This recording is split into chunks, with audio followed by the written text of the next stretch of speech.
All right, everybody, I am back with a brand new update. And as you could probably tell, I am extremely tired. With what happened with our dog, it has been basically it's a life change at this stage, but it is getting a little bit easier. And I'm going to talk about where we're at this stage. And we really still need some help. We have the initial consultation with the neurologist on Thursday, and they are going to want to schedule an MRI. They said it's inevitable. We have to do it. I actually called and talked to them yesterday, and I'll explain what's been going on. But I'm gonna talk about what the first couple of days were like, what we've seen with Lucy, what we've observed, and if anybody out there is a vet or has dealt with this issue before, I would like people to chime in because I'm very curious as to what is actually happening with Lucy at this stage. So the first video that I did, you guys saw that one. That was the second day. That was, the morning after it had happened, and I'd only gotten 2 hours of sleep that night. And first off, I have to thank everybody who has supported. We're about halfway to where we need to be just to be able to get the MRI. That doesn't include all the other diagnostics that we've done. What I may end up doing is if she does need some sort of surgery, I will probably do a separate GoFundMe and a separate campaign for that. I'm just getting to the point where we can get the test done to find out exactly what is going on. But that first day, the day after and after I had posted that video, it was rough getting used to her. She could not get up at all. We actually bought a sling from Amazon. We had another sling for our old lab that had passed away a couple of years ago. I used to have to carry him upstairs, and it was a big full body sling.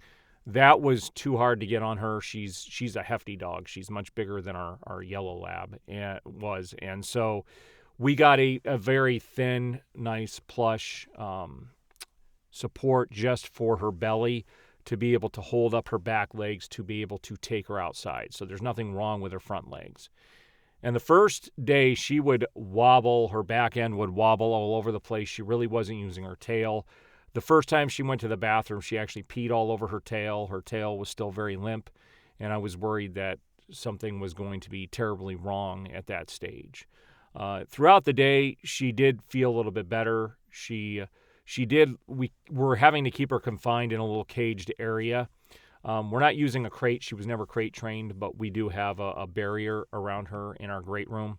And we just support her outside, bring her back in, and she lays down. And that night, that second night, night before this, yesterday, not last night, but the night before, we were able to get a little more sleep, but she was very whiny, she seemed like she was in a lot of discomfort, panting.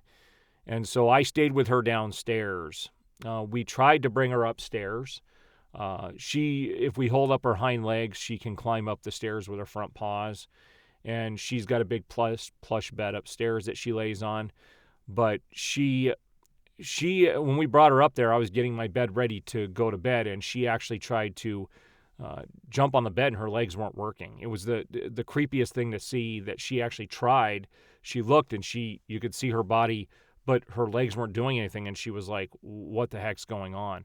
And so she was also whining, and I took her back downstairs, and then at about 12:30 in the morning, she woke me up, and she really wanted to be upstairs with us. That's where we go. She goes with us every time. So we were able to get her up there at about 12:31, and we were able to sleep until about 6 when she needed to go back out again. Yesterday was an interesting day because she seemed a lot better yesterday. She is now she's learning to hop on her other, first of all, her other leg is working just fine. So I believe it's her right leg that works fine. She's able to hop around on that leg really well.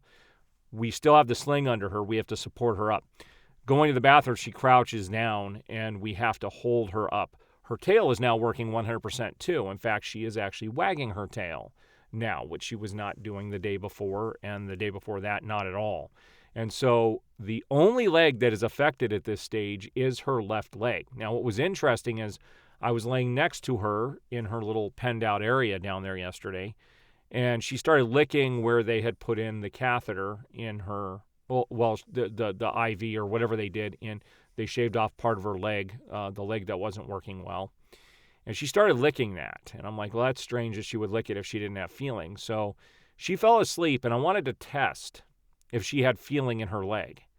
And so what I did is I tickled the little hairs underneath her feet, because her leg will drag when we take her outside. The foot's curled back, and she just kind of drags it as she walks. And so I tickled the little hairs under her feet, and her feet actually did a little jerk, and I saw the muscles on her leg, on the top part of her leg, actually flexed. So she definitely has feeling in that limp leg. There's no question about it. She definitely has feeling. And so when my wife got home last night, we took the dog out, because when I'm out there with her with the sling, I can't see everything that's going on because I'm worried about holding her up. And my wife, what I did yesterday is I put her foot, when we were outside, she was dragging it, she would pause. So I would pick up her leg and I would uncurl her foot and put it straight on the ground, and she could actually support herself on that with that leg. I still had the sling under her, but I would leave no pressure. It was just enough to hold, just to touch her. And she was totally supportive with that leg. Now, when she starts to walk, she can actually push off of that leg, but then it kind of just falls back and drags. My wife, she noticed that when she was hopping forward, which I can't see this part of it, she said she was actually using the top muscles in that leg to pull her dragging leg forward. So it's only like the bottom part of her leg is not working. Really weird stuff. So yesterday, on Monday morning, we were supposed to have the neurologist call us. In fact, the notes from the vet said, call and set up an appointment. We've called the owners of the neurologist. They're going to call personally on Monday to get you guys in for an emergency visit Monday morning.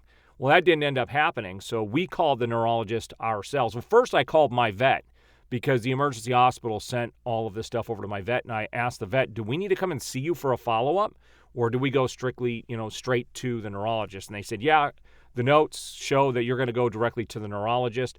Go see them. Any follow-up, we'll deal with that, but you need to go get that MRI. You need to find out what is going on, and that's something we don't do here at the vet's office. And you already have the notes from the hospital, and you can go directly to. So we ended up calling the neurologist ourselves, even though they were supposed to call us, yesterday afternoon, and they can't even get us in until Thursday. So the animal hospital made it sound like this was like a serious thing that needed to be resolved immediately. But the neurologist's like, no, we'll get you in on Monday. That's the only time, or we can't get you in until the following week. So we're going, well, it's not Thursday morning. It is Thursday morning at, I think, 11 a.m. And so that's when we're going to have the consultation, and they're going to want to schedule the MRI. Now, the good news is last night, Lucy was way more coherent. We didn't put her on any pain medication, and she seems to be doing good, perfectly fine. It's like she's not having any pain. But we're still giving her the prednisone that she has to finish. I guess it helps with inflammation. And last night she was panting a lot and, whining prior to going to bed. But we usually go to bed about 8:30, 9, because my wife gets up super early and I get up early with her. And so we took her outside last night. She came upstairs, and she stayed upstairs the whole night. She had no issues. She just sprawled out on the floor next to the bed, and she just laid there all night.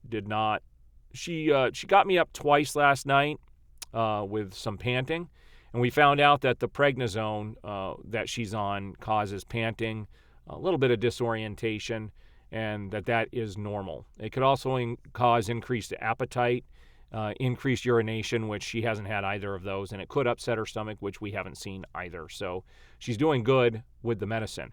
Today, she seems very normal. Like, I had to get her down the stairs myself this morning, and she was able to use her two front paws while I held up her back legs with the splint, or the thing we're using, and we were able to get downstairs, no problem at all. But she would look back. She's bothered by that dangling leg, that left leg that she's just dragging forward. She is definitely more aware of it and is not liking that leg dangling there. And so when I took her out this morning, she was able to support herself. Even with the leg dangling, she's able to support herself, but I still keep the sling underneath her. And so the good news is, if this is the spinal, or the emergency vet thinks it was the spinal, what do they call it, the spinal stroke, from the reading that I've done, it won't get any worse than it is now, if that's all it is. And she could actually regain strength to be able to use that leg again, if that's what this is. We won't know until we do the MRI. If it's the spinal issue, which I don't think it is at this stage, because like I said, her other leg is working normally, and so is her tail. Her other leg and her tail are completely back to normal. And so I don't think it's the spinal issue that the neurologist thought it was. I tend to think it's more of the stroke based off of the reading that I've done.